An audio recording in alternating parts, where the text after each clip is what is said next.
What's up, guys? Welcome. We got so much to talk about. I just been sitting on this all week. Like, why is America obsessed with crime? Am I obsessed with crime? Is the world obsessed with crime? I don't know. We're gonna get into some things, so stay tuned.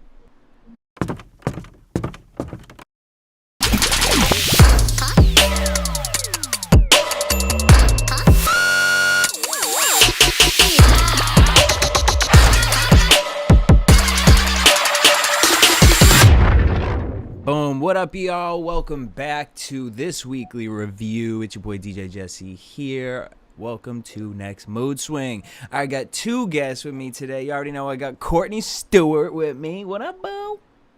Hey. And we got Dario Kristen back on the live. What up, What dude? up, what up, what up, what up? I'm happy to be here. We back with our little threesome. Yo, okay. Also, like, have you guys seen like this whole like three, like, what is it? A thruple is like a thing now. It's been a Yes, thing. But like, it's been a like, thing. has it been a thing? I mean, like, I knew like swingers was big, but like now, like the whole thruple thing is like, I knew it was big like in the gay world, but like in the straight world, it's like becoming more popular. I mean, it's making that menage a trois more permanent. So Yep. well, instead of just a one night stand. all right. I mean, listen, we got sister wives and everything else. You might as well have a throuple. Look, the only throuple I'm checking for is released tomorrow, and it's Hocus Pocus 2, and I'm so excited. And honestly, here's my thing about being an uncle. It's like, the older I'm getting, I'm kind of like, I don't know if I really want kids. I kind of love being an uncle. Like, tomorrow we're going to have like a Halloween-themed party. We're going to watch Hocus Pocus 2, and then guess what? As soon as it's done, I'm done. I get to go get on back with my life, but I'm excited. Are you guys going to be checking for it tomorrow? I will be checking for it on Saturday with a whole party at my friend's house with her friend's two kids. So we will have some kids and we will have some adults having a cocktail or two, watching the Hocus Pocus with the kids. Okay. I mean, okay, so I'm a little darker than Hocus Pocus when it comes to my Halloween and type of like, that's not even a horror movie. To me, that is like a kids and family movie. I saw the first one. Am I jumping in line to see this one? No, but what I will be jumping in line to see is Halloween Ends, if you ask me about that. But, and that's in a couple weeks. That's more my speed than Hocus Pocus. Okay, I'm here for the. And my thing is, I thought Halloween ended last with the last one. Like, I'm just like, when? Halloween 10. Like, why are we still making Halloween? Why is that mofo not? Why does he keep coming back to life? He been set on fire. He been stabbed. He been shot. He been run over with cars. Why is that mofo not dead? He went to outer space. Was that him or was that Jason and Freddy? Like, that was Jason. Jason went to outer space. It's just like, can we come up with a new person? Can we come up with like Thomas? How about Thomas? Who's Thomas? Mike Myers old as hell. How is he still strong enough? Like, why isn't he tired? Like, aren't you tired? I would be tired again. Like, that's why it's called Halloween Ends, because it's ending all of the comebacks of Michael Myers. Jamie Lee Curtis said that this is ending her character in the movies. Like, this is the end. So now I'm saying that, but if it makes a lot of money, we're gonna see Halloween Ends Part 2 next year. Halloween ends again. It ends again, right? It's gonna keep ending. That's what it's gonna be called. They at least let Mike Myers meet a girlfriend, and they had some babies, and maybe the babies are murderers. Like, right, like Marsha Myers. Mike Myers, the new generation. Marsha Myers. Ooh, that was Michael and Marsha. I want to put this out there. It's like the kids of the murderers. Like that's the next wave.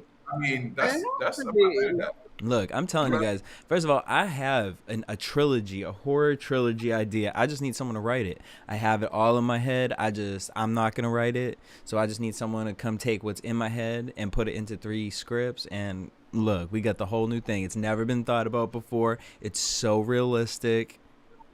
Well, that's the easy part, Jesse. There's plenty of people who will write it for you. Okay, well, you say that until I don't have somebody to write for me. Damn. All right. Something else that's really exciting, I'm super excited for, is Rihanna is back. So the Super Bowl, it's coming up in February, and you know what I mean. We got last year we had It was like the Millennium Tour of rappers for the halftime show. And then we got Miss Right. Don't call it the Millennium Tour. I mean, it was given Millennium Tour personally. But then we got Taylor Swift was supposed to perform this year, and she said she wasn't going to perform until she owned all of the rights over all of her music because she's recording her album. So then we got from the NFL and Rihanna's hand holding up the ball. And I just got to say, you know, we've been talking about like the queen of hip hop, who's the queen of R&B, all this kind of stuff. This is how you create a legacy. Rihanna, everyone wants this album from Rihanna, and Rihanna's not giving it to us. But this is her way of staying in the game and saying, hey, iconic performance. I'm going to give you all my songs, and I'm going to still keep up with the girl. She's going to probably drop a greatest hits album and maybe a new song or two, but probably not. What are you guys thinking? Are you excited for Rihanna? Who do you guys think Rihanna would bring to the Super Bowl or should bring to the Super Bowl? You want to go first, Courtney? You want me to go? You go ahead. All right. So I saw Riri that last tour she did. I forgot which album now, but it was at the LA Forum. And here's the thing. I'm excited about it because, you know, Riri, that's my boo. So anything that she does, I'm all about it. And she brings it every time. I mean, I always say this, Riri is not the best performer individually, but she brings like great dancers and, you know, she got all these hits. So it's like, she's going to bring the entertainment and the energy. I think that she'll probably bring up like Drake would be somebody that she brought up. I think that it would be cool if she might bring up even like dare I say it, but like a Justin Timberlake, because they did have some collaborations there. And the hit, not Disturbia, but the Rehab or whatever. No. See, I don't want Rihanna doing slow songs at the Super Bowl. Like if Paul McCartney takes his ass up on this stage, I'm gonna be done. I'm gonna be like, na, na, na, na. Like no one wants that. She can bring up Kanye. You know what I'm saying? She can bring up Kanye. There's a variety. We need some T.I. We need some energy. T.I. Yeah. Or just Rihanna. I think Drake is a sure bet, though. I feel like Drake would be a sure bet for that. I agree. I can definitely see Drake, possibly Kanye and Jay-Z for Run This Town for like a thing. But hopefully, honestly, I hope it's mostly just her. I want people. But like, remember she did the MTV thing, or if she pulled some iconic person out, like how Katy Perry did, and then Missy Elliott came out. Like, I just don't want it to be like, I really don't want it to be like slow songs with her singing with Justin Timberlake. I don't want her to sing, what's the other one? 'Cause baby, like whatever the slow one, I'm just not here for. I just want upbeat, fast Rihanna, just like we got for the Vanguard Awards that year. Keep it cute and on mute and keep it pushing. But I'm excited for her. You know who else is excited for her is Rachel Dolezal. I don't know if you guys saw, she started an OnlyFans account in honor. She said it's in honor. In honor. This is her honoring Rihanna. And Rihanna's brand Fenty. Did you guys see? I gotta say, she has a nicer body than I ever thought it was gonna be. But I mean, she looked pretty good. I looked at some of the pictures, so I mean, I'm not mad at her. You said what? I refuse to participate. Why not? Why you refuse to participate, Courtney? I refuse to participate. I mean, look, I don't see it doing well, but. Girl, this is what we out here doing. I mean, listen, everybody's got a OnlyFans page at this point. You can do whatever you want. Well, you never know. You might as well toss it out there. You might be one of those ones that make like Black China. What was she making, like $1 million a month? Like, you know what I'm saying? Like, supposedly it was like $20 million a month or something. Which her mama called her out in a live I was watching last week. Which also, Black China's mama is a flat earther, which is hilarious. But her mom was talking about she does not make $20 million. And if you see where she lives, she don't make no $20 million a month. She was like, that was a false statistic or whatever. Another person who is feeling herself. Let's just say it like that. She's feeling herself. Is Miss Carisha. You know, she got Carisha Please. She came out to tweet that she's ready for it. You know, she sees JT doing so well with hip hop, which is what the whole thing for City Girls was to launch JT's career. And Carisha was like, it's time. I'm ready to be the next Black Oprah. And Twitter had a field day with that. I saw some of those tweets. How you feeling about it, Courtney? Like, I mean, look, the daytime war is happening right now. We got J Hud, Sherry, you know. Karamo. You guys, first of all, when did Karamo become Maury Povich? Like, what? Or Montel, like, what happened? When did that happen? There was a whole, like, passing of the baton. I had to YouTube this. What? I mean, listen, if Karamo can have, 30 years of TV drama, good for him, because that's definitely what Jerry Springer has had. Like you said, everybody's got a talk show now, but it's like all the Black talk shows. Everybody Black can get a talk show right now if you have a certain amount of followers and a little bit of personality. So it's going to be interesting to see how this war. Sherry Shepherd. It's going to be interesting to see how this. Who do you guys think? I mean, I watched one of the Karamo ones. I mean, personally, I think that type of show, it's like, just walk the horse to the water. Like, it's pretty. You don't really need that big of a personality or whatever. But between like the Sherry, the J Hud show, Kelly Clarkson, Drew Barrymore, who are you guys paying attention? Are you liking Sherry? Are you liking the J Hud? Are you liking J Hud's vibe right now? I feel like all the girls are pulling all the stops out. Like, it's like every week a big birthday cake for Jennifer Hudson. Oh, and Sherry's getting a disco ball from the air. And like, what? Like, I mean, what are your thoughts on daytime TV right now? Whoopi Goldberg looks like she just wants to commit suicide. Like, I mean, I accept that I'm not the demographic for Carisha, so I'm gonna just not even say nothing. I want all the Black girls to get all their money, and I support all the Black girls. Get your money, get your coins, get your bags. I'm not mad, but I'm not the demographic for Carisha, please. But good on her. As far as like daytime TV with Sherry and J Hud, like, honestly, I would like to see more innovation with daytime, and I don't feel like we're getting that. And I think it feels like a missed opportunity. I get people know like there's a formula for daytime and they want to stick to it and whatever, but I just don't feel like we're getting like unique energy from these amazing women. J Hud, Sherry are amazing talents, and they have their own voices that could be brought to the stage that I still don't think is being brought to the stage. I feel like they're being shaped and put into that little box of what quote unquote daytime TV is supposed to be. So I'm not super into it, but I support it. I still record Tamarin. I still, will turn on Sherry and J Hud to give them their ratings, because I don't know that they're taking ratings from my YouTube TV, but I'm gonna watch and support because I work from home and it's not doing anything. Well, like, what's an idea like for like, to me, I don't know, Sherry, it's like. With Sherry, it's just her personality, right? Because she does kind of she's funny, and I'll give her that. But like with J Hud, I do agree. I think there was a missed opportunity to do something innovative. I feel like Kelly Clarkson already does it. Like, she comes out, she sings. It's almost like a rock concert in the morning. Like, what's J Hud's version of that?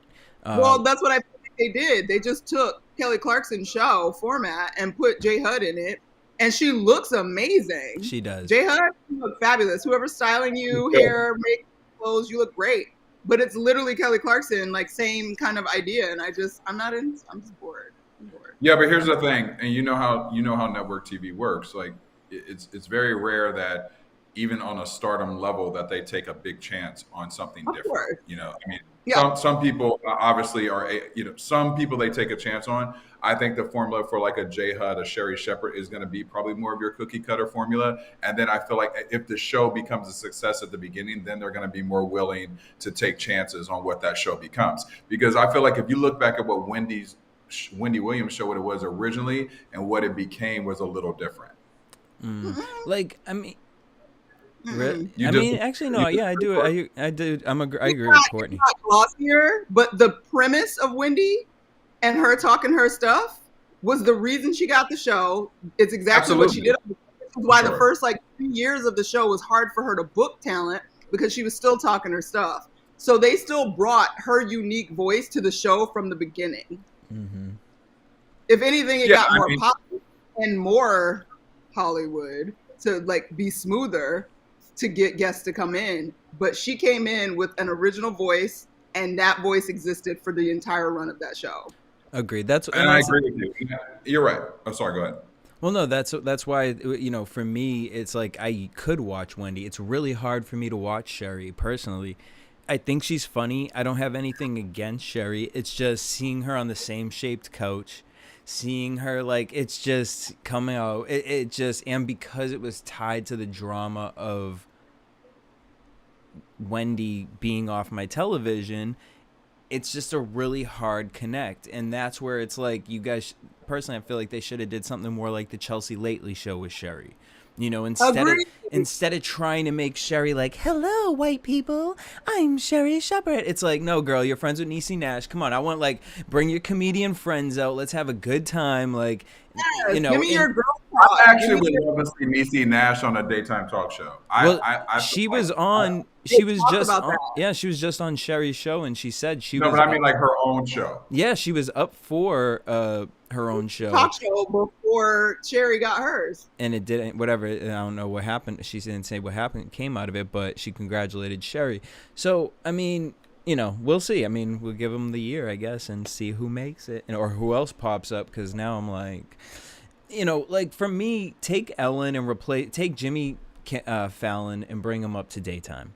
Like at this point, like, and he's just the guy version of Ellen I would like that. Bring Jimmy Fallon to daytime and put one of the brown girls in nighttime and do like a real, late night talk with a black host. Like Sherry would do great, I think, as a nighttime host. I mean, not that she's doing bad as daytime. It's just like it's the same old kind of ish.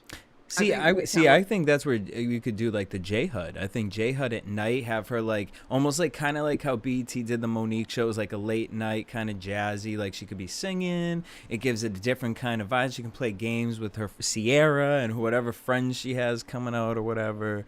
I don't know, but I need to, like you said, we need something to change because I don't know. This is really But I awesome. don't want You're tired of the same formula. We need a new Yes. formula.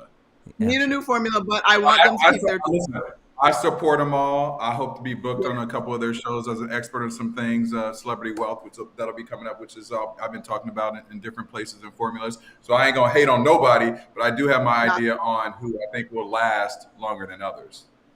Ooh, Oh, you ain't gonna laugh. yeah. I do think that Sherry will last because I think that Sherry, I think that she has this thing with capturing the heart of America, and I think because she came off The View, we know her from acting, we know her from Wendy, taking over for Wendy. I feel like out of all of them, Sherry will probably could possibly outlast the majority of them. All right. I hope so because I need that check, honey. Yeah, get that money, honey. Someone else who may, trying to keep that money is, you guys are lucky over there in California. One, it got cold. Summer was like, oh, I'm done with you last week. But this week, it was like winter. Yeah, but we got the crazy heat waves. It ain't that fun. No, but that isn't even where I was going with this. But congratulations, y'all, because Mr. Gavin Newsom, he putting this thing through. When I lived in California a few years back, I had a Honda Element. This is more than a few years back. And when I tell you my Cadillac converter was stolen every other week, I would literally go get it replaced, and the next week it would be stolen again. It was beyond annoying. Because apparently they're really easy to take off the cars and slang for some money and whatever. But he's putting this thing through. If you get caught stealing this, there will be extremely huge penalties. And finally, because you can't even report something like that. Well, you can report it for your insurance, and then sometimes your insurance won't even cover it if you're not parked in a garage or whatever. And then it's just like, why are these companies like, I had to have a guy drill my thing into my car so that someone couldn't just steal it. So shout out to him for doing that, because I mean, it's probably not even going to do nothing, but the fact that Well, I think it'll do something. It won't make it free market, because part of the deal was that he was saying they make it harder for like actually recycling the materials if it is not matched to an owner. So it makes it less attractive to the buyers who are buying these hot off of somebody's car stolen materials to take, because they have no proof that the owner gave it to them, and so they can't actually get the money that they think they're going to get for it from what that they're giving to the people that stole it. So it'll help curb it. And of course, you can get a catalytic converter cover apparently in some cars to try to protect it so that it isn't so easy to steal. But yeah, it's at least like, he's trying. Exactly. That's, you know, that's He's trying, because it's tough in these car streets. Well, who's not It's hard trying out here. is Mr. Kanye West, or maybe he is, because apparently he's trying to make good with the family now. He put Chris's picture up on his Instagram, and Kim, and you know, he wants his queen back. And but the, you know, the big thing for me more so was I watched his little interview he did, you know, talking about, you know, Sway had all the answers, whatever. The thing that just bothers me with Kanye at this point is, you know, he'll say stuff that then I'm like, yo, all right, you know what? I fuck with Kanye. Like, all right, now he's finally going to release his clothes, $20 sneakers, and you can buy 4 shirts. Let's see if this really happens for $20. But then he going to come out and talk about he's never read a book. Like, in his life, he has never read a book. He said reading a book is the equivalent to eating Brussels sprouts. And it's boring. He doesn't have the attention span. He's too creative. And he likes to listen or watch things. And that's how he likes to learn. So my question is, as a Christian man who's about to open a school, you ain't never read the Bible? I mean, okay, so okay, well, let me preference this. Have you read the Bible from the first page to the last page? Yes. Yeah.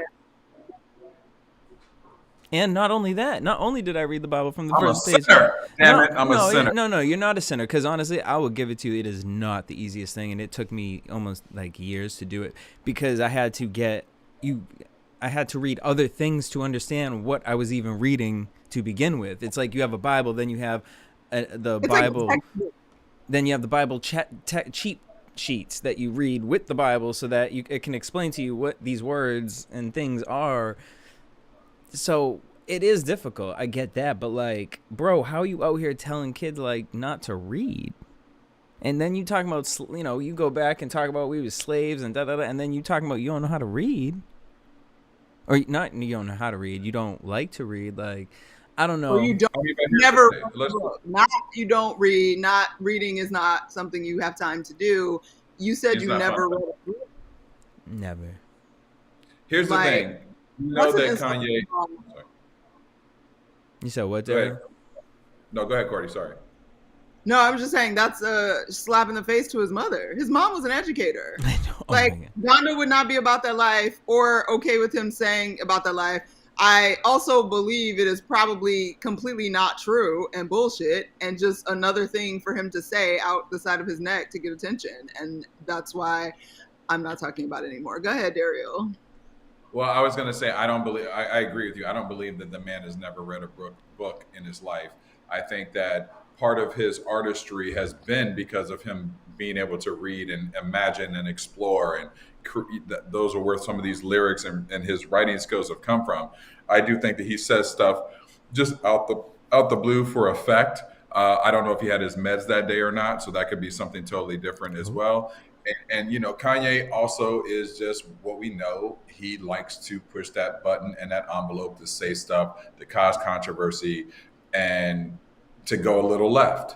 And you know, and sometimes I feel like kind of what you're saying, Courtney, but I feel like he says these statements, but does he really realize the effect that it might have on his young listeners and his, you know, the young people who will take it literally and be like, oh, I don't need to read. Kanye West said I don't need to read. That's what most kids' mindset is. And not only forget his fans, what is this saying to your kids?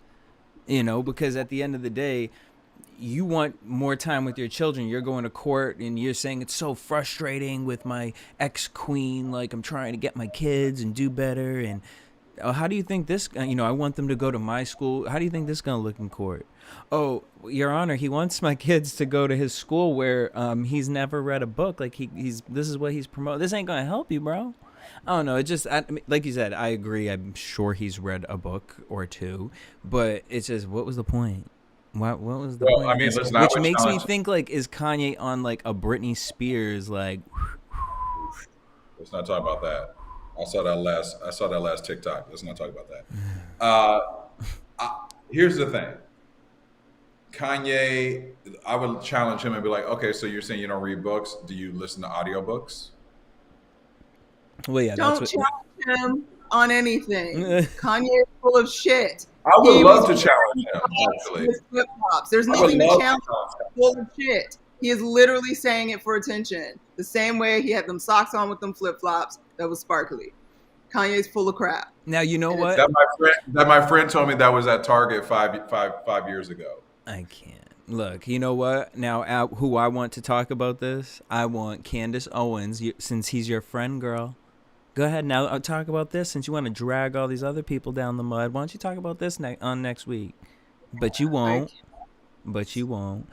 So let me ask you this question, Jess. So now he's saying also that he regrets that, what went down with him and Kim and the divorce and everything. Do you think that I would love to hear from both of you. Do you think that that's genuine, or do you think that that's just for publicity? Unfortunately, and I hate to say this, that we're in this part, that we're in this multiverse, because I truly do believe something around 2019 happened and with the COVID, and we all, like the Spider-Man multiverse, that's what happened, and now all our celebrities are broken and we just live in this world. I feel like, unfortunately, it's all a stunt. I feel like Ray J's in on it. I feel like it's all a stunt. I feel like it's like Kim and Kanye saying, look, we know we're celebrities. Like, if we're just happy and everyone's going to try and rip us apart, so why don't we just play this game? Everyone's going to be into us. Everyone's going to be upset because they understand we love feeding off of drama. We love it. We love the gossip. We love just ripping people apart. We love gossiping about it. We love talking about it. We love following it. We love the mess. We want to just get more, just keep on giving it to us. And, that's where it goes to this whole, you can go down the tunnel on TikTok of the conspiracies that what these people are all a part of and why we are obsessed with this. But I truly believe, I don't know, I don't believe that, I believe that it really is all a part of the bigger scheme of the keeping up with the Kardashians, unfortunately. Wow. So you don't think any of his shit is genuine? No. I mean, genuine. Yeah, no. I think pieces of it are, but it makes sense. All of the pieces make sense. You know what I mean? To an overall story. When you watch the Kardashians, they always have to have, like, now the way they released the episode for the Kardashians, they went back. We already watched this time in their lives, but now they reversed backwards because they're telling us, oh, well, we didn't share this part with you. That actually Tristan proposed to Khloe and she had a brain, her brain was, he gave her like trouble in her brain. I don't know, whatever. Like she's looking to see if she has tumors and stuff now. And I just think all of it is plotted. I think all of it is... Unfortunately, I do. I think that they have literally branded themselves as human beings. And I don't know if that is purposely done or if that's just the state of the world that we're in and the types of people that we're creating. I feel that. It's all about the brand, the Kardashian brand. I mean, yeah, because they're the only ones that whenever you throw shit at them, they still come out glossy. You throw shit at Kanye, it's torn his image down.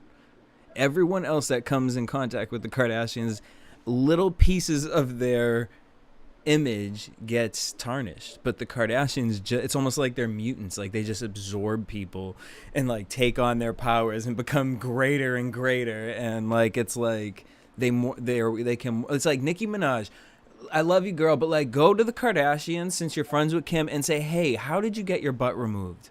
Like, it just makes no sense to me. Like, the Kardashians can do everything flawlessly. I mean, it's really like scary. Like, I want to hate on them, but it's like, I wouldn't say flawlessly, okay. but what I will say is I think it would be really great if they kind of just like went away and we just saw like occasional episodes of like real estate with the Kardashians and like what fabulous house they found and put together and remodeled, and like Kim's $70 million Malibu house. Like, show me your house. And then they disappear again for a long period of time, and then they buy a ranch, and that's all we see.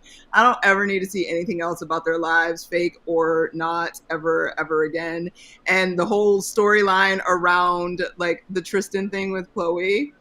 If I were Khloe and had any self-respect, I wouldn't have told nobody that. I know. Like, zero. Like that nobody. Would not be on.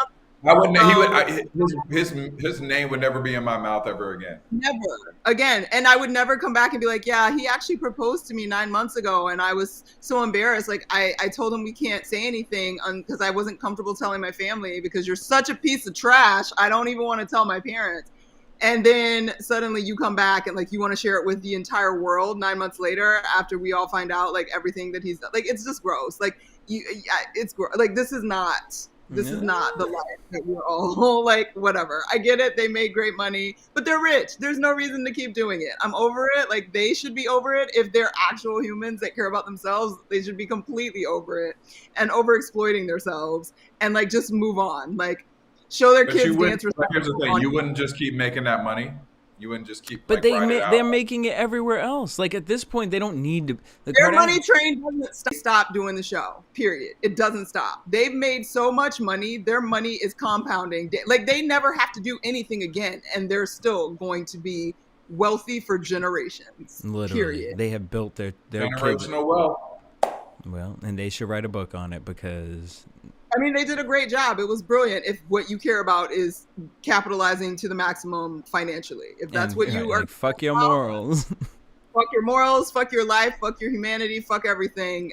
You did it, but it's exhausting. Like, I don't know how they're not exhausted with themselves.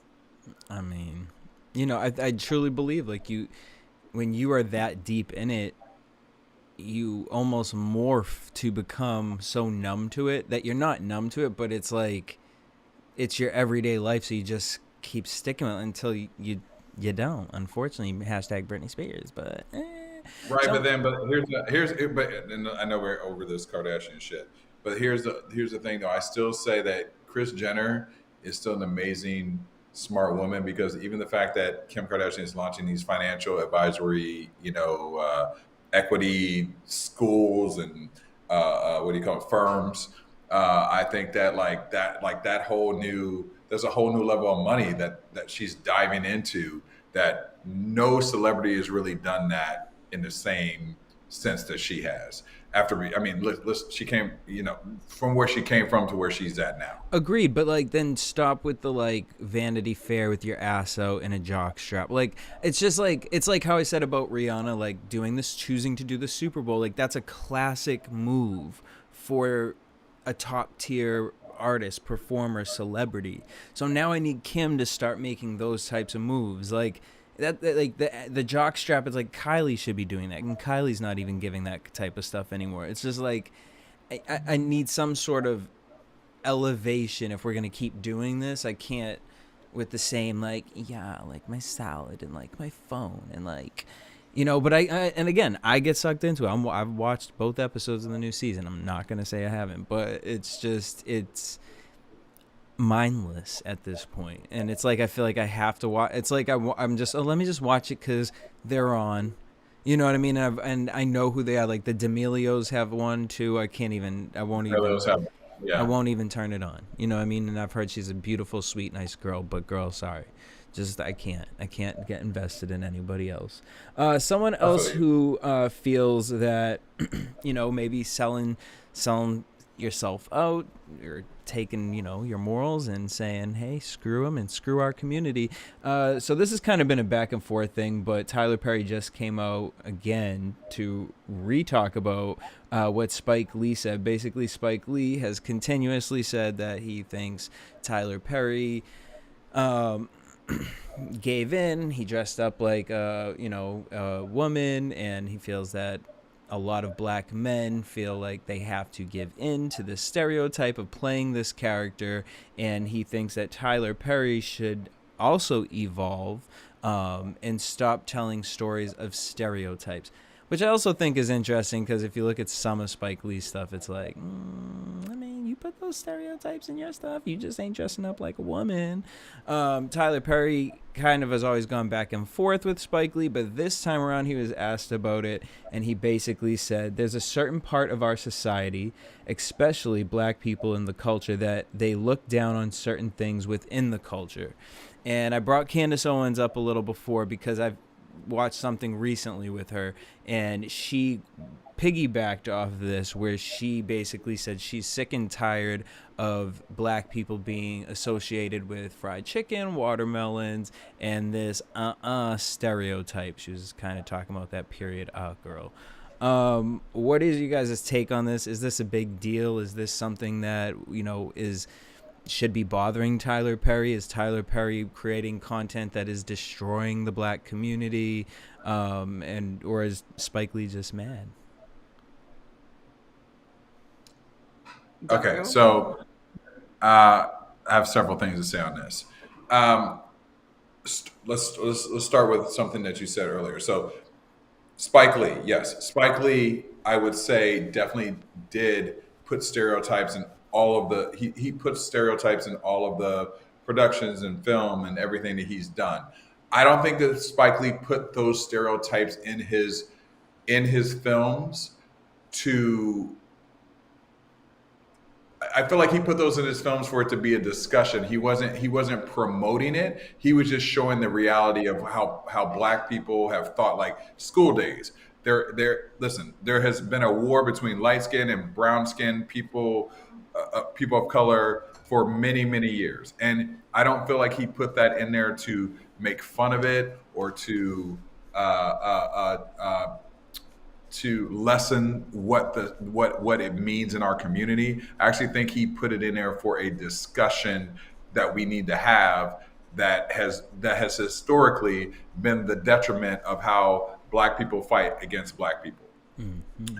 Tyler, I think that Tyler has his own niche that he was able to build and make money off of, becoming Medea off of his grandmother and mother. I think that when he created that character, I don't even think he thought about it in the same way that Spike Lee thought about the way he creates filmmaking and has put in stereotypes in his films.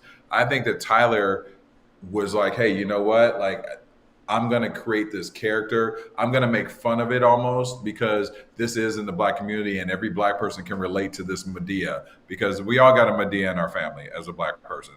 And I don't think that it's necessarily fair that Spike has looked down on Tyler and what Tyler has built. I think that they just are two different types of speaking what has gone on in the black community, because Tyler has built off of his grandmother, his mother, this character Medea. I think that Tyler, has been criticized on bringing in more writers and things like that. We talked about on our show for this week and for BHL. I think that he definitely should hire more writers outside of himself just to build more in that story and build off stories. But on the flip side of that, I say that, but he's also given a lot of black actors a lot of work who would not have had work, and has built a lot of shows for black actors who have been able to generate some form of wealth or some form of a career off of the shows that he's built. Spike, I think Spike, he stands where he stands, but I think that Spike just has created a different formula than what Tyler Perry has created. So I think it's unfair for him to criticize Tyler Perry off of what he's built. Fair enough. Fair enough. I will just say, like, off the top, Tyler's new film, Jasmine Blues, is his best work, in my opinion, thus far. And Why? it's totally watchable. It is very, production value is beyond anything he's done, and I think it's well done. It's not the most like shocking story or creative story at all. It's a known story, but Mhm. it's well done. So off the top, that's good. Support it, Netflix, whatever. I think the only reason there's actually any conversation slash conflict around Spike Lee versus Tyler Perry is obviously they're both artists and they have their point of view, but because there isn't balance or has not been balance in the Black community, in the Black arts community, and what Absolutely. voices are seen and heard of Black people. There's been so little content that is out to the masses that Black people that support respectability politics get super uncomfortable when they think someone like Tyler Perry is showing Black people as buffoons, because there's nothing to counteract that for a large majority of the population. And if we can keep growing and just expand the voices of Black and brown people as well, like, and what people will see on screen, those concerns won't exist in the same way, because white folks have the stupid ass movies that they make about being stupid ass white people all the time. And obviously we live in America and there's a reason that privilege allows that to be the case, but allows regular white people in life not to be judged based on the buffoonery that they saw somebody doing on TV and on screen. We don't have enough to counteract that as Black people. So Sure. I understand fierceness that Spike Lee wants to come at, because he's also coming at it as a Black man and like masculinity and how Black men have been emasculated and taken advantage of and this, that, and the other. And what Tyler Perry's doing is not supporting the power and strength of Black men. And I get it. But again, art is still art, and Tyler has the right to give voice to whatever's in his heart as an artist, the same way that Spike does. And I just think that it requires time and more voices to make it a balanced world, that we aren't sitting here like these are our only two main Right. filmmakers Exactly. that consistently have been able to create art for people to see. So they're constantly like, oh, well, they're Spike against Tyler, like whatever. We need both of them. They both deserve to exist. They both have value. And I think that's what sucks about Spike not giving some support. Like, I think critique is fair. I For sure. critique Perry's work for years We're, and we're, don't. we as people critique. So Yeah, I support critique. Like, you can critique your brother all you want, but to diminish and say that he's not worthy or shouldn't be able to create his art because you don't like what it says about your people, like, it's just not, I don't think it's fair. Right. It's like a lot. You know, with the media, you've been doing this long enough to know that. But you making these comments, what the media will take these comments and do. Yeah. and run with it. Yeah. I like Yeah, that. it's kind of like also piggybacking off a little bit of what Courtney said is that, when I look at we look at our leaders in film and our directors, and Spike, and Tyler are our male leaders per se, right? And it does suck because it goes back to we still fight each other. I feel like we still, like, when you look at all the white film directors, all the white producers, they don't necessarily talk shit about each other's projects. But I feel like something with us in the Black community, we still talk shit about each other versus support. But I think that comes from a place of privilege. Like, Right. they have the privilege to not have to say anything about each other because, again, in real life, those horrible portrayals of white people aren't going to affect regular white people's lives. Those horrible, crazy portrayals of Black,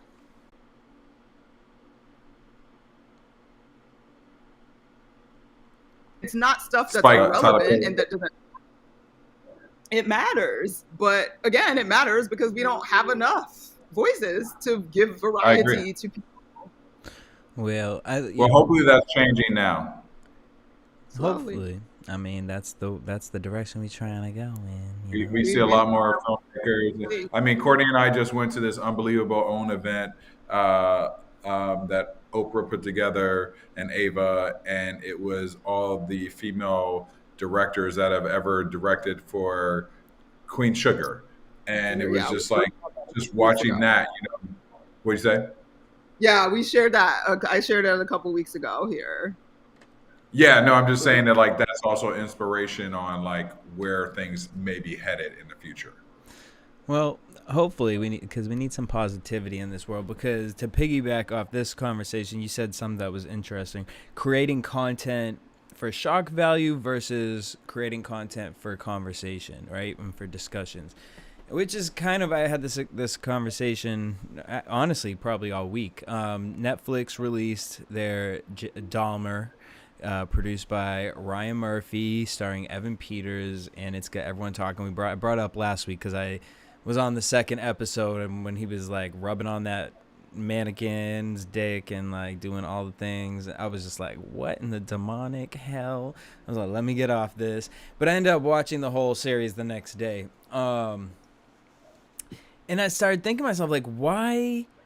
I don't know. I as good as the show was, which is crazy to say it was good, right? Because realistically, I don't know if there were parts where it was like, are we glorifying this? And like that's the big discussion. Whoopi on The View, she was not a fan of it. She's like, this is so old. She's like, why are we making such a thing about it? But at the same time, then I go back and forth because I do think it's like, I couldn't tell you the name of any of those victims personally.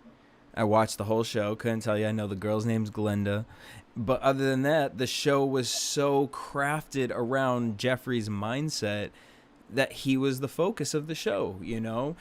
But at the same time, it was eye-opening for me as a gay man because I think, yes, he was targeting black and brown gay men, but as a white gay man, like, I've been out and just gone to somebody's house, or I'm not out here thinking about like, oh, if I was to go hang out with somebody and I go to their house and they're like, oh, you want something to drink, like, you know what I mean? Like, I don't know, like, so to watch something like that and to see, like, for you to really understand that there are these types of people in the world that, you know what I mean, don't just be taking drinks from people, don't just be assuming and trusting trusting anybody and everybody, because it could lead to just sex or rape, but it could lead to something crazier. It could lead to a man drilling acid in your head and allowing you to decay in his apartment to turn you into a zombie. So, I don't know, have you guys watched this? How do you feel about it? Do you think that we are, as Americans, glorifying this? Because I did get to do some research.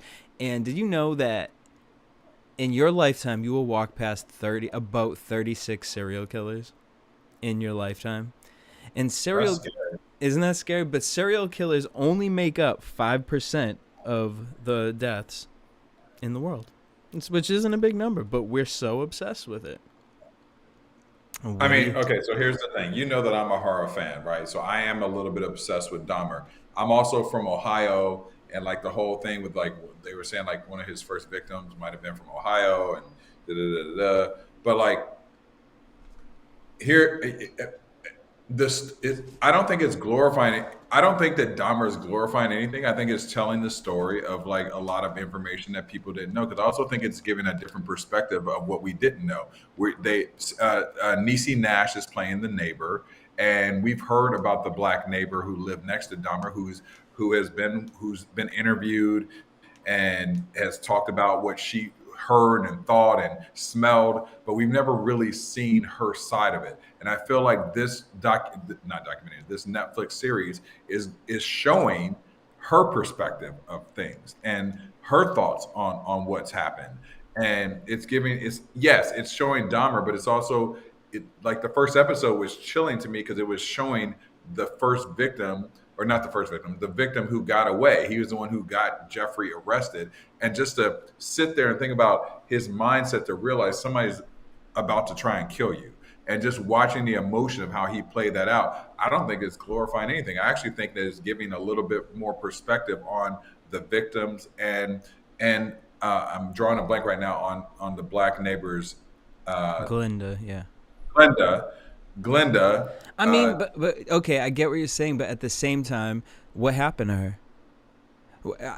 I left watching that TV I didn't show. finish the series, so I don't know. Maybe it tells me. I don't. I'm only episode 4. Oh well, you know what I'm saying? Like, I just hope she got a therapist. I hope everyone got therapy, and Well, everyone needs therapy after that shit. I You know. mean, I'm only on episode 1, so stay I there. don't know how to finish it. I don't. I mean, I technically need to supposedly finish it for a job that I'm doing, but I don't know that I will or can. And we were having this debate with this particular job I'm working on about like how we want to craft talking about it. And I don't and I'm a true crime person. Like I watch this stuff normally and whatever. And on the one hand, I'm like, okay, this is great because obviously I was super young when all of this went down, and I really didn't know or realize that he was murdering Black kids and Asian kids. Like I had no idea. I just thought it was a crazy white man doing crazy white people stuff and eating up white people. And I didn't know about the neighbor that was, called the police multiple times and was being ignored. And obviously that's something that still happens today. So in that way, it is illuminating systemic issues that still exist 30 years later. So on the one hand, I receive that, but on the other hand, like the reality is it feels like there's a lot of the same way that they did with Ted Bundy, and it's just kind of it feels like making that person a more sympathetic figure, because now people are like, oh, he was a lonely like person that was hard, like off the whatever, and these things happened to him. It's trying to make you understand why he did, like empathize with why he did it. Empathize with why he did it, and I don't necessarily know that that's a healthy thing for us to be doing. And I think I'm also thinking. Yeah, go ahead. Sorry. Well, I think I'm also in that same mindset as Courtney, because at the same time I'm watching this, I'm watching on Hulu. It's called The Patient.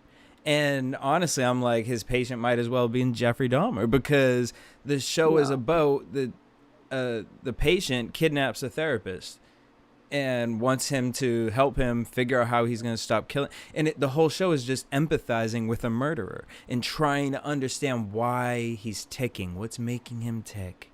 And you want to care for this person throughout. And you're just like, this is low-key fucked up, because it's like, am I caring for the criminal or the man tied to the bed? Like, and that is an uncomfortable feeling that we're playing with that. But at the same time, again, it does bring awareness. I hope it brings awareness, because we were just talking about that guy who was killing trans women in, WeHo and young gay male escorts out in WeHo.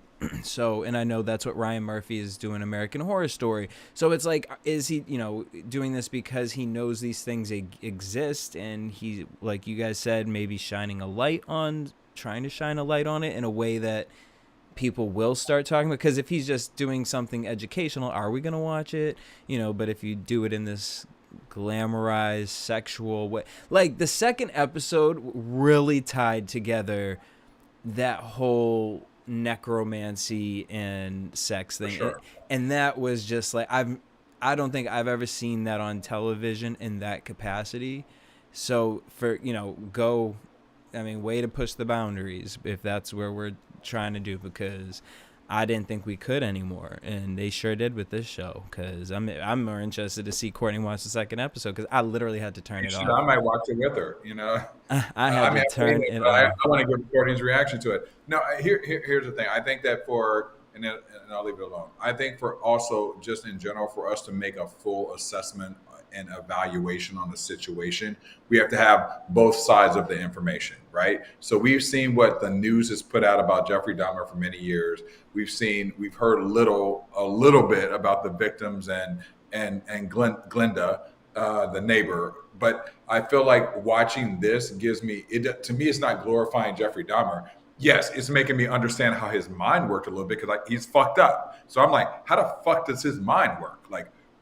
Where did this start? What made him even get to this place? Look, Clearly, Tootsie Roll Pops. The world will never know. His mom had some mental issues, and then he grew up in a verbally abusive household between his parents.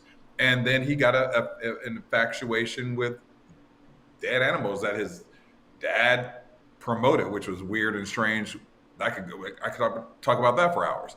But I feel like this is also giving me a perspective on how the victims felt when they were in that room. The first episode, how that victims felt when he realized, yo, this motherfucker wants to eat my heart. I mean, but if you really go back and watch the story, like if you watch the Oprah interviews and like really read the story, I don't need someone to paint that visual. I could paint it myself. Like, I think but see, that's the other thing too, because like I understand the idea, like some things we won't process if it's just given to us in an informational way, like an educational way per se. So like that's why sometimes people make movies and they make these other things and they can say things and communicate. But the whole point is like making series and making films and making it, there's a manipulation of the audience, because in a way it's still a suspension of disbelief, and a certain level of it is not fact. So because it's been crafted to create a story and to give you a certain feeling. That's why they have composers. They want you to feel a certain way at certain points. Like, so I think it's dangerous that we're playing with something like this, even though on some level, I don't necessarily know that the value that we're getting from it outweighs the negative that we are also getting from because it. It's not just this really one. Right. Yeah, it's but not if just that's this one thing. if that's the case, then stop watching TV, because that's like. But that's the most point. people But that's the conversation. Like that's the real conversation about what we are putting on television and what does that do to us as people. Like what our consumption, and it's not just television, it's social media, it's all of it. And it doesn't mean that we should suddenly, I'm not saying we should suddenly stop making everything and censor everything, but I think to just throw stuff out there and pretend like it's not having a legitimate effect on community is misguided at this point, especially with the amount of consumption that we do with media. Because if you think about it, the media now at this point has created people to think that there was never a Black Oprah. So, in that sense... What? There's never a Black Oprah? Oh God! Oh, if I was Oprah, I know. I would But her and Gail talking about that on a lower, a lighter scale, kind of the thing that got me wanting to ask you guys this was, so I watched Dahmer and I was searching on Netflix, like, all right, what's the next thing I'm gonna watch? And I didn't even want to click it, but I was just working on something. I was like sitting at the kitchen table, like, all right. And I put on the Bling Ring documentary.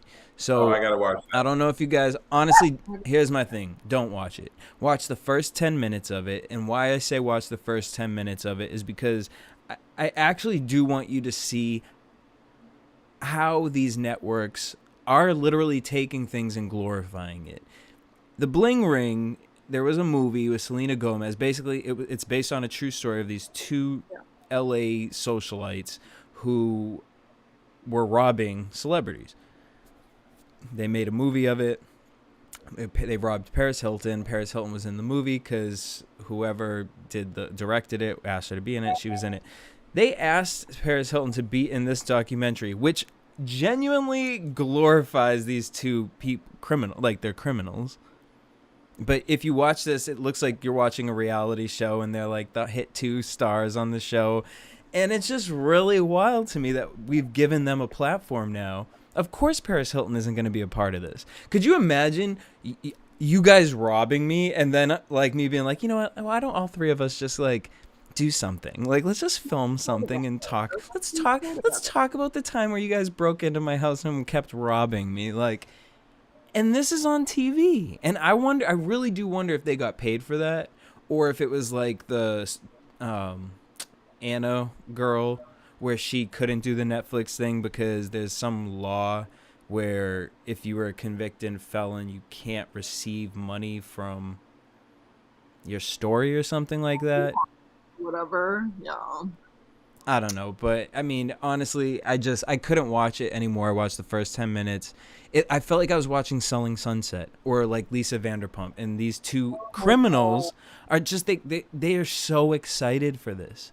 They were so happy to film this. They think like it was it was honestly more gross than the Dahmer thing. Like, I was just like, this is wild, because these people are alive, and these people were given the chance to sit in a chair with a makeup artist. Like, hey, yeah, share your story. Like, was it fun when you were robbing all these people? Like, why don't you tell the world how you did it? Tell the young kids how to break into people's houses. Like, and then the whole beginning is empathizing. Well, you know, I was gay and I wasn't really comfortable with myself. And, you know, she really helped me feel more comfortable in myself as I broke into these people's house. Wild. So you're saying not to watch it or to watch it?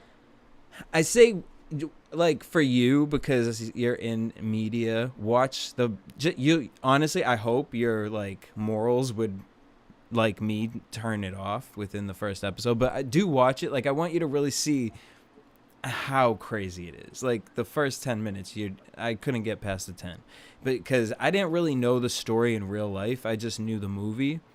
But then now to see the actual people, I'm like, it really turned me off from the whole.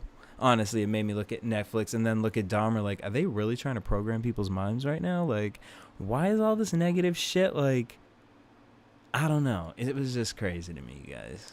Well, I mean, I don't know if they're trying to program minds, but that is a side effect. Minds are always being programmed. Television programming. Well, all right. So let's get into it, Housewives. I'm not even talking about Atlanta. Again, we're done. We're just going to rinse our hands of it. And it was over. You know that they've all signed to come back? Yes. And I'm just like, this is crazy. And one new girl who then I went to her Instagram page and I'm like, snooze fest. Yeah. So there's a petition on Twitter going around for Nene and Portia to come back. I don't see that happening, but I wish it would. Also, I think Portia's come back now after all these allegations that she did against Bravo and Andy Cohen. I mean, if they were smart, they would. Personally, I think that's the best thing that they could do. It would bring eyes back real quick. Like, oh, snap, didn't she sue Bravo? She on there again? Like, they would come back. Yeah. I'm here for it. I'd be here for it. I'd watch. Nene versus Marlo in Kenya. Yep. Here for it. I would do it. Then we got the new season of Real Housewives of Salt Lake City, which I gotta say, that intro, it's already starting strong, honey. It's strong. It came in strong. Like the tundra winds, because when I tell you that intro, those editors, I mean, way to set a reality show up as if it was Game of Thrones. I mean, they went as if it was Game of Thrones. I mean, they went to the first season, showed all these girls befriending each other, and you just know every clip that they showed is gonna flip, that all these bitches about to hate on each other. Jen Shah, the first clip was, oh, I make millions, yeah, bitch, off the backs of these old people, out these damn Pampers, sis. Well, so Jen wants to plan a birthday party for Coach Shaw, which she wants it to be Harlem Nights themed. That was comedy. Thank God Coach Shaw said, but are we going to like bring in some black people? Because Harlem Nights is black people. Blackity black. And she was like, yeah, I invited your fraternity brother. It's going to be great. So there's 2 black people in Salt Lake City. 2 black people.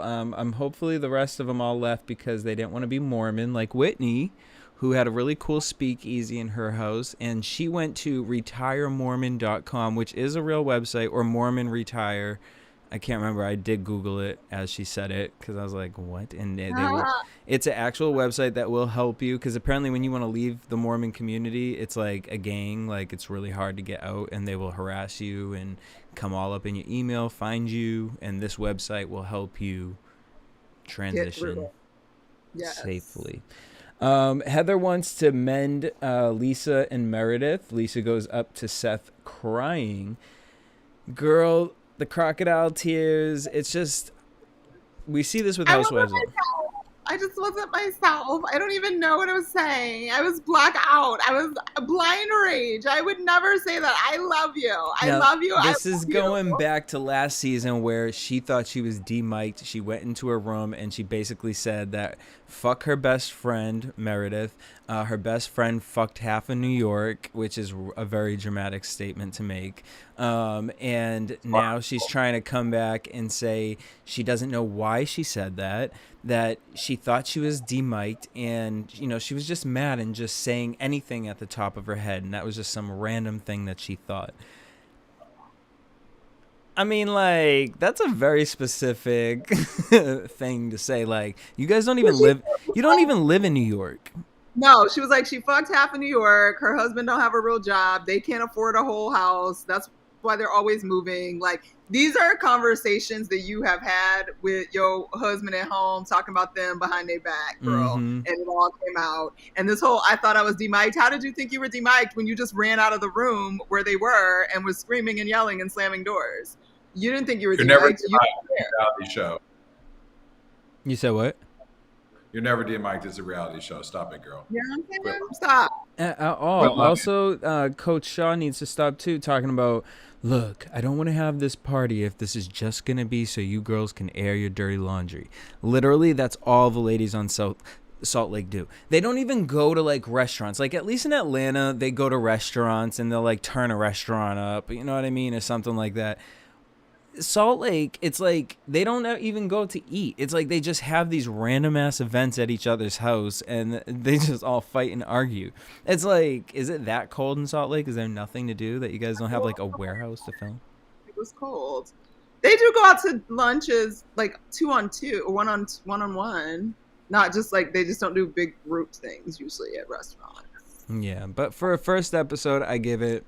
It got me interested. It feels like it's going to be a spicy season, especially next week's episode when we get to the garbage trash whore party. Yes, garbage trash whores. And sounds like my. Well, you'll hopefully be able to get T-shirts that say that as well soon. So yes, and there you go. Real Housewives of Beverly Hills.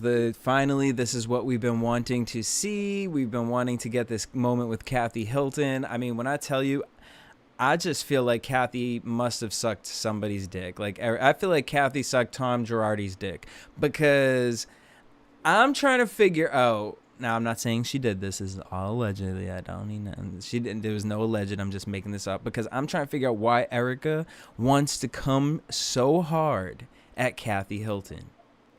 I'm so confused as to why these women are so concerned with Kathy having one crazy night. These girls have crazy nights all the time. These girls, we've seen their vaginas. They've cursed each other out. They've wished death upon their children. They've wanted to stab the other one, do all this stuff. And we're mad because Kathy Hilton, like, unless Kathy Hilton lifted her dress up with her vagina in the air, screaming, "You pieces of shit, you ain't shit, eat my pussy," and then got up and ran out, I don't think that whatever Lisa's saying could be that crazy. Like, it would have to be on that level. Like, I mean, the way Lisa is acting. So they said, you said what? Courtney and I have been to one of Kathy Hilton's houses, and I don't see her as putting her coochie all up in the air. I don't know, Courtney, you may have a different opinion, but she don't give me that vibe. That's not what anyone has said that she did. I'm just saying, unless I'm saying I need that to have been the moment for us to have. But even if that had been the moment, I would have been like, "Oh my God, that brought is crazy. That's hilarious." Like, not like, "Oh my God, I'm afraid for my life. I need to lock myself in my bedroom because I don't know what she's going to do. Is she going to put her bare puss on my head and then try to suffocate me and I might die?" Like, Lisa Rinna was acting like Kathy whipped out her gat and was like, "Yo, get out of my face, whore, you stupid, boring, obnoxious, blah, blah, blah. I'm going to shoot your ass." Like, she acted like Kathy came for her, threatened her life. She literally said she had PTSD. She had to lock herself in her room because Kathy was having a fit. So if you locking yourself in a room, don't that mean you feel physically threatened as if your body being attacked? But all she's saying Kathy was doing was screaming and jumping up and down on her glasses, talking about how pissed off she was at Kyle and how Kyle was a piece of shit. And then the next day Kathy texted Lisa and said, hey, I realized I got kind of crazy last night. I just asked that you don't say anything to anyone. It just could get taken out of context and blow up. And Lisa said, because they showed the text on the screen, and Lisa was like, she texted me and threatened me. I'm like, threatened you? Actually, that was a really nice, like, Kathy realized, like, oh shit, I was fucked up last night. Like, I was fucked up. I was acting a fool. Please don't say anything. I said some horrible stuff about my sister. We already have problems. I don't want to make them worse. Please don't say nothing. And then, Okay, but here's my question to both of you guys, because Crystal said something really interesting. So here's what they say happened. Apparently, Kathy wanted to do the conga line to Michael Jackson, which Billie Jean, which I don't know how you conga line to Billie Jean. That makes no sense. But that's very not the appropriate song. But then, speaking of inappropriate, then Crystal was like, I think it's kind of weird no one's talking about that she wanted to play Michael Jackson. I mean, that's a very controversial artist to play. I would never request Michael Jackson. And I was like, is she Gen Z? There's no way she's younger than us. But no, she's 39. She said she was 39. She's 39, 40 years old now. Like, so basically she's saying that she believes Michael Jackson is a convicted, child molester? She believes Neverland on HBO. Yeah, she believes Neverland and doesn't think that maybe we should support Michael's music anymore. Interesting. I thought that was, I've never heard that. She was like very gung ho about it. Heard people kind of do that, yeah. Yeah, people do say wait, what did you just say, Dario? What? Wait, I'm not gonna. All right, we're just gonna move on because I'll rewind it when I'm editing in here. Yeah. All right. So everyone realizes Kathy was actually upset the day earlier in the day at the hat shop. So then Lisa says, now they're trying to push this online that Kathy Hilton hates the Kardashians. Lisa, stop associating yourselves with the Kardashians. Like, you really keep trying to push that Kendall Jenner's your friend, and it's weird, and I wonder if they think it's weird. She's doing that. Come on, let's just be real. So Lisa's doing that because what's the oldest daughter who's the model? What's her name? Yeah. Because she dated Scott. Tied in. She used to do the same thing with Gigi. She's trying to make sure her daughters are in alignment with all those models. Trust me, that's the move. Oh, that's what she. Because didn't Scott break up with her? They've been broken up. Yeah, Scott broke up with her, but her daughter is trying to be a supermodel, and so she is in alignment with trying to associate herself and her daughter with all those other models. So that makes sense completely. Because I remember, like, it was a couple seasons ago, she was all about Gigi Hadid. Like, she was all about, like, oh, you're doing a campaign with Gigi. Like, you know what I'm saying? Like, that's what she's doing. Well, she ain't doing a good job at it right now because everybody can't stand Lisa online right now, and I'm one of them. I'm actually surprised that some people who are supporting her, like, on my timeline, I'm like, really? Interesting. But it definitely feels like the minor. Like, do you feel like it's the majority? Or I think majority of people don't care.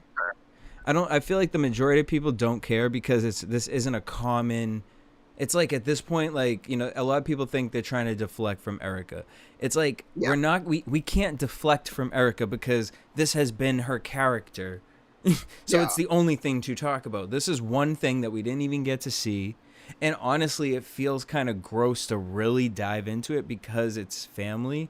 And for me, I look at Kyle. I feel like Kyle was probably the sister that the parents always just kind of knew was like, she'll figure it out. She'll be good. She'll, do whatever. And I think Kyle has shared information with Lisa over the years. And that's why Lisa is being so gun-ho. And Lisa probably feels like because next week it looks like all the girls kind of attack Kyle. But it's like, that's her sister. You're inserting yourself, which I get as a friend wanting to help your friend out. But there also has to be a respect that at the end of the day, you're the outsider. This is her sister. And I don't think Lisa's reading the room. very much. No. Although Kathy, a lot of people are thinking. You said what? Does she ever read the room very much though? I mean, yeah, because then she knows. I mean, I think she reads the room marvelously because she knows surely where to press the button every single time.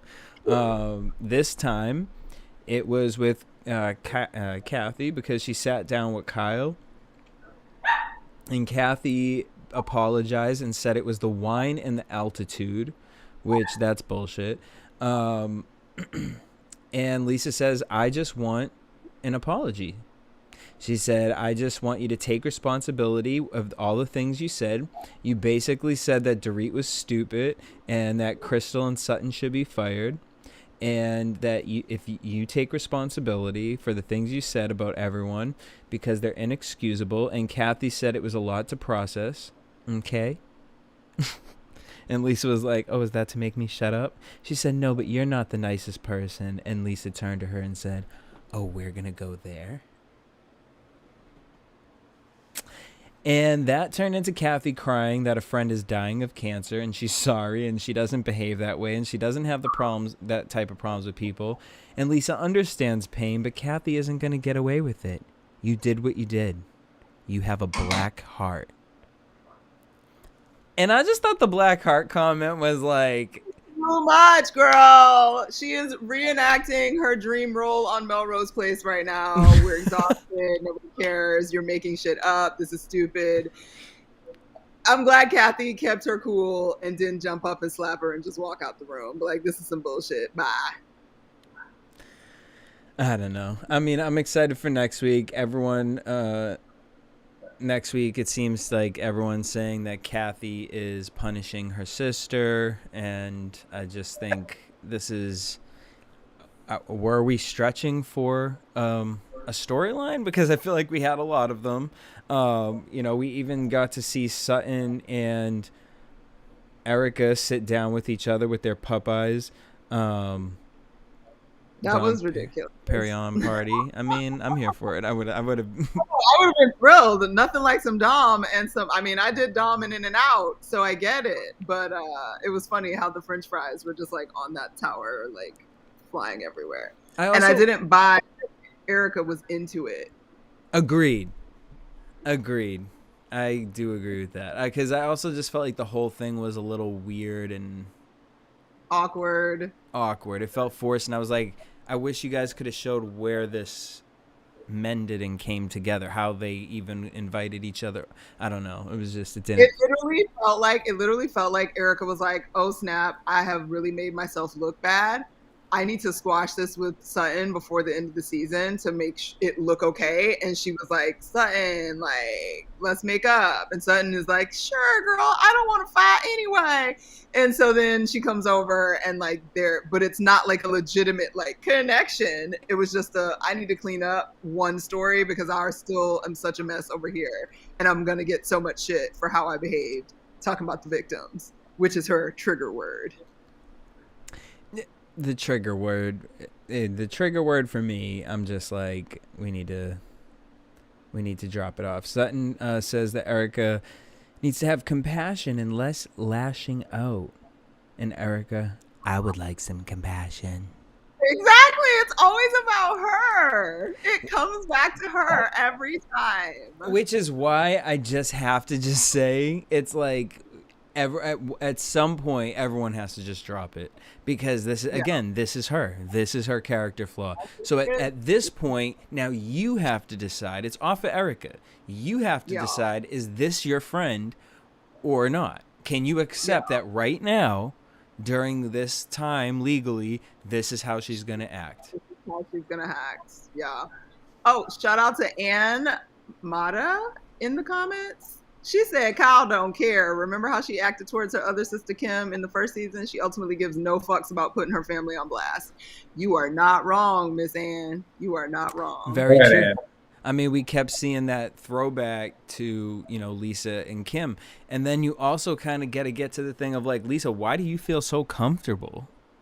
Yeah. And then the only person that could make you feel that comfortable is Kyle. So 100%. And we know Kyle is the queen of she'll throw a bone and then sit back like, where'd the bone come from? Like, girl, you just threw it. But with her sisters, I do get baby sister energy.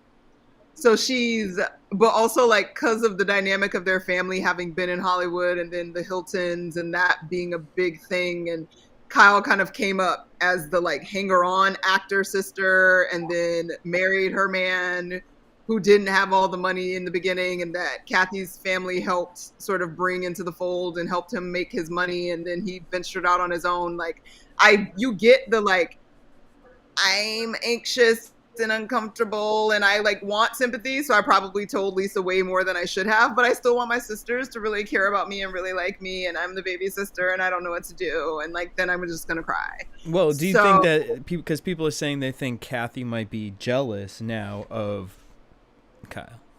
I don't get jealousy. I get more that Kathy is like the one that's kind of run-ish for a long time. And she's the big sister. She's the big sister. I feel like she's guided her for a long time. And I just don't get jealous vibe from that. I get more of a big sister. And I get that. I feel like a little sister, no matter how successful she is. Exactly. And I feel like Kathy just feels like Kyle has put their family's shit out in the open too much. And she probably holds the family secrets tighter. And she doesn't. Your daughter was in a porn tape, your daughter put your family's business out more than Kyle did. No, she didn't. No. Paris and Nikki were their own like thing. It wasn't like the dynamics of their mother and how their mother raised them. That seems a little. It's very unconventional. Like I think those kinds of things were more uncomfortable for Kathy than what Paris was doing. Agreed, because I feel like even with Kathy talking to Lisa and Kyle, because whatever happened is not typically Kathy's behavior. It's one of those things where her generation, it's like my parents' generation. It's very like, we don't talk about that in public. Like, wait till we get home and then we can discuss it. Like, where she said to Lisa, like, okay, I apologize. Like, let's not take this deeper. Like, do you really want me to come on here and say, like, I thought Dorit was a bimbo? Like, you know what I mean? Like, I think it's more like it wasn't that serious, but you're making it like it's serious. And it's like now Kathy's, I don't think Kathy in what we saw today was in that, oh, I see you, bitch. I don't think she's there yet. I think she's like still confused, like, why is this girl like, but I think towards the end of the episode, it's like a wake up call, but we'll see. Cause I'm more interested to see what this reunion is going to do and where Kyle stands at the end of the reunion is more interesting to me because Paris, like I said, honey. You said what? I said apparently on the curb, honey, because they all walked away not in togetherness. Well, unlike on this show. All the scoop on the Housewives. Okay, unlike on this show, all together now. All right, I want to thank y'all for coming through and talking that talk with me. Dario, where can everyone follow you? Let's see. You can follow me at Derrial, DERRIALCHRISTON, all my socials. And you can also catch me on CBS every Saturday morning at 9:30, 10:30, depending on the game for Destination LA. You could just look up Destination TV and you can find old clips on CBS and also Pluto and everywhere else. That's where I'm at. Yeah, Courtney. I'm all over social media at Stuart Starlet. I'm hot as hell right now. And shout out to Prince, who came through the comments. We forgot to mention. Hi, Prince. What up? And I'm all those places. And probably will be back here again next week. Hey. Yo, and just thank you guys for tuning in. Thank you guys for subscribing. Also, last week, sir, I was not that mug I had was a $5 mug. Talking about I had the Eye of the Devil mug. That was a $5. Eye of the Devil. Girl, it was my Evil Eye mug. Let's see it. I want to see it now. It was this. Oh. Apparently, well, no, because we be talking about TikTok conspiracy stuff, and so he posted that this is not really what we think it is, and it's the Eye of the Devil. And so I had to Google that, and I'm like, well, shit, it was $5 at Marshall's. Like, oh, I have to do that. And it's real cute. It's like matte and like clay and like, oh, whatever. I'm like, I'm not over here worshiping Satan. But yeah, leave a comment down below. Are you guys obsessed with Crime Junkie kind of stuff? Were you here for Jeffrey Dahmer? Were you not here for it? Did you see the Bling Project? Leave the comments down below. We'll reply to you guys. Keep the conversation going, and follow us everywhere at Next Mood Swing. Until next week, same time, same place. Peace.